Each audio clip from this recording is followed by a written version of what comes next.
बिस्मिल्लाहिर्रहमानिर्रहीम। नबी करीम सल्लल्लाहु अलैहि वसल्लम जब पैदा हुए, इस दुनिया में तशरीफ़ लेकर आए, तो वो एक इंतहाई मुअज़्ज़ज़ और अमीर घराने में पैदा हुए थे। लेकिन जो जो वक्त गुज़रता गया और उम्र बढ़ती उनकी गई, तो उन्होंने ना सिर्फ बिज़नेस सीखा, बल्कि इर्द गिर्द का माहौल जब उनको महसूस हुआ कि वहाँ पे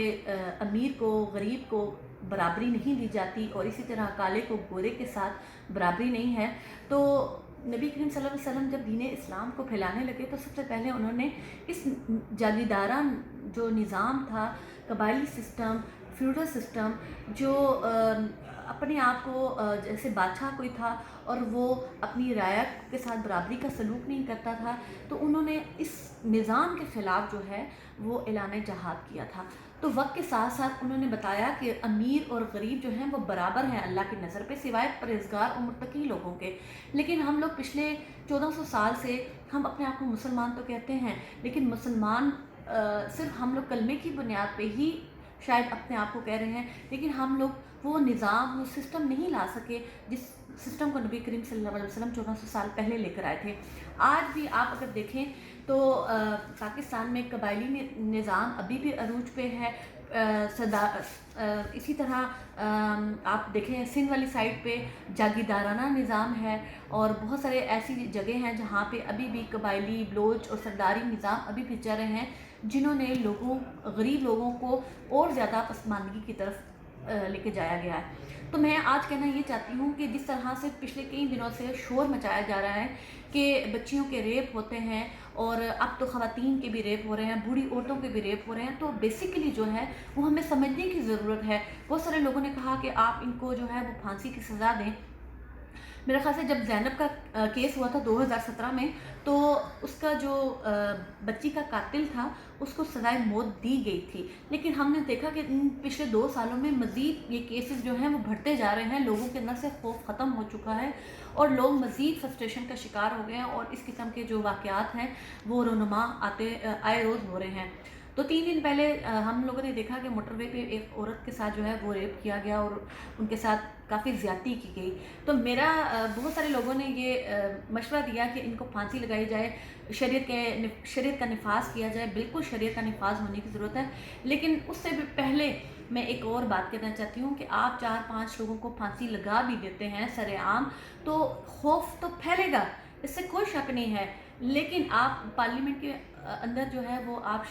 शरीयत का जो निज़ाम है उसको लाने के लिए आप इस चीज़ की प्रैक्टिस भी करें। लेकिन हमें जो सबसे मेन जो चीज़ ज़रूरत है वो नबी करीम सल्लल्लाहु अलैहि वसल्लम का लाया हुआ दीन लाने की ज़रूरत है, और लोगों को एजुकेट करने की ज़रूरत है। एजुकेशन ये नहीं है कि आप स्कूल में जाएं, कॉलेज यूनिवर्सिटीज़ में जाएं। एजुकेट करने का मतलब ये कि आप उनको बताएं कि नबी करीम सल्लल्लाहु अलैहि वसल्लम जो दीन लाए थे, अल्लाह का जो दीन लाए थे, उसमें ज़ना करना दुनिया में सबसे ज़्यादा बुरा अमल समझा जाता है। और आप ज़ियाउल हक का जो दौर देख लें, उसमें वही निज़ाम था कि 70 कोड़े मारे जाते थे।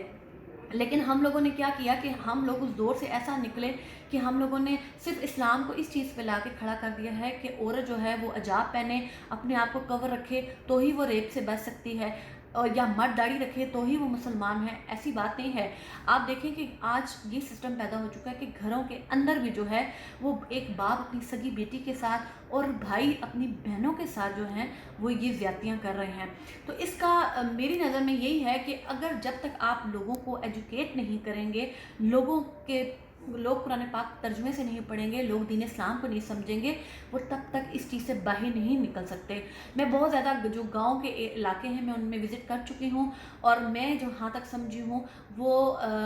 वक्ती तौर पे अपनी फ्रस्ट्रेशन को ख़त्म करने के लिए इस किस्म के घिनौने जुर्म करते हैं, और उनको सज़ा और जज़ा का कोई खौफ नहीं है। इसलिए सबसे ज़्यादा जो ज़रूरी है, आप सज़ा ज़रूर दें। जो भी इस खातून के साथ जो रेप हुआ उसके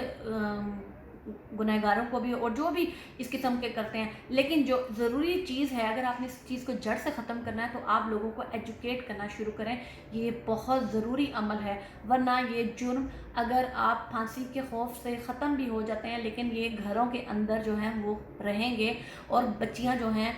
خواتین جو ہیں وہ اپنی اس جو گھروں کے اندر یہ اس قسم کے ریپ اور زیادتیاں ہو رہی ہیں وہ ان پہ بات نہیں کر پاتی، بتا نہیں پاتی شرمندگی کے وجہ سے، اور اپنے گھروں میں جو موجود مرد ہیں ان کی خوف کی وجہ سے۔ تو میرا خیال سے ایجوکیٹ کرنے کی سب سے زیادہ ضرورت ہے، عورتوں کو کانفیڈنٹ ہونا چاہیے کہ اگر ہمارے گھروں میں یہ سب کچھ ہو رہا ہے تو ہمیں اس کے خلاف متحد ہو کے آواز اٹھانی ہے۔ اور آئیں آپ اور میں ہم سب مل کے کوشش کریں